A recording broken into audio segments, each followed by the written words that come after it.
Well, hey there, 7th grade, and welcome back to Washington State History, where today we are going to discuss how we go from Oregon Territory, which is pictured right here, to Washington Territory. Right, folks? Remember the objective of this whole thing. How do we go from the place called Oregon Country to Washington State? Who was involved? What are the legal treaties involved? Well, we've gone from Oregon Country to Oregon Territory. And today we're going to go from Oregon Territory, which is pictured right here, which includes the modern day states of Washington, Oregon, Idaho, parts of Montana, parts of Wyoming. How does this go to just Washington Territory? So let's dive into it. That is our story today. As a reminder, I do want you taking notes. I do also talk fast on these videos because we're not in a classroom, so please pause as often as you need to catch up. Now, let's dive into the story of Oregon Territory to Washington Territory. Before 1844, few Americans actually even lived north of the Columbia River because the Hudson Bay Company discouraged it. Let's back up really quick. So the Hudson Bay Company, as you know, is an English company, right? And look at this date, before 1844. This is before that treaty of 1846, which essentially kicked the English out of Washington. Remember? Because at 1844, this is Oregon country times, when both the United States and England shared this area. And although Americans could live north of the Columbia River because it was shared, the Hudson Bay Company really made it difficult for Americans. They discouraged it because remember, at this time, England really wanted all of that land. Does anyone remember the original border that England wanted? Right, it's right here. England originally wanted the border to be the Columbia River, but in the Treaty of 1846, it became the 49th parallel, where it remains today. So there's not many Americans living north of the Columbia River. However, that changed slightly after the Treaty of 1846, like I said, which set the border between the United States and England at that 49th parallel. So this means that more Americans are going to move north of that Columbia River into present-day Washington. Notice how I said it changed slightly. It changed ever so slightly, folks.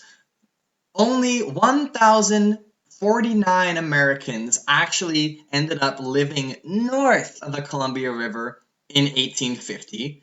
There were English people too, but this is not a very big number living north of that Columbia River.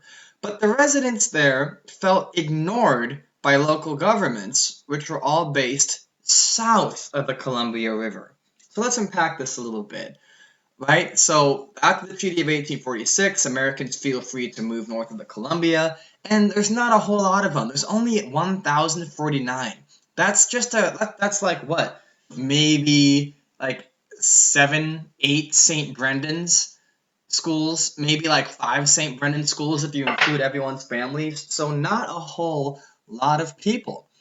And they were really being ignored because there was no official government north of the Columbia River.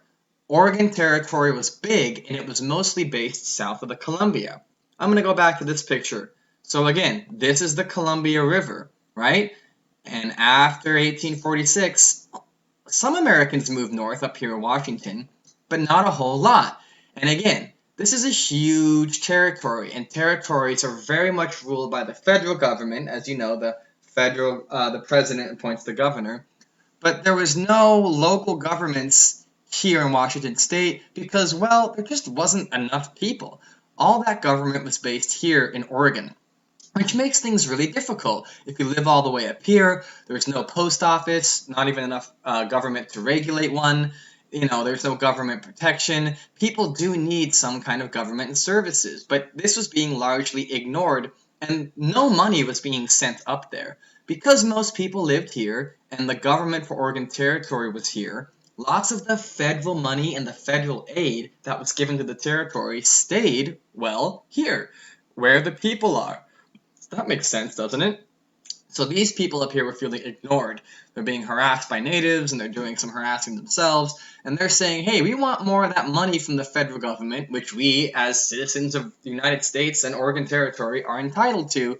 But they're feeling ignored because, again, most things going on in this territory are south of the Columbia right here.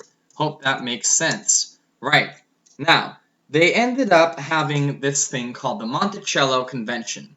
All right, not to be confused with the name of Thomas Jefferson's house way back in Virginia. No, the Monticello Convention was in November 1852, where Americans north of the Columbia River, they met and they demanded their own territory. They were saying, listen, Oregon Territory, it is too big for a territory. It doesn't make sense. Like, we have the territory's government is south of the Columbia. We have all these people living in Washington and Idaho, and none of the money is getting here. It was a huge claim. Not enough federal money was making it north, right? Remember, it makes sense. Territories get lots of money from the federal government, and if most people live south of the Columbia River, that's where the money is going to stay.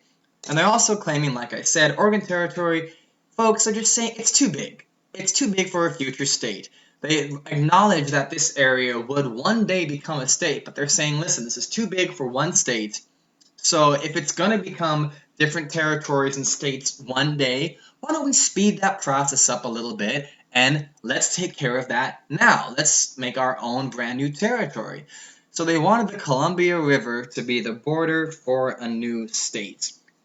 All right, so I hope that makes sense. I'm going to go back to this picture really quick. So again, they're saying, hey, we live up here, most people live here, and because of that, most of the federal money gets here. So the idea being, if we are our own territory, if we're Washington Territory, then we'll get our own separate federal money, and we can keep it up here.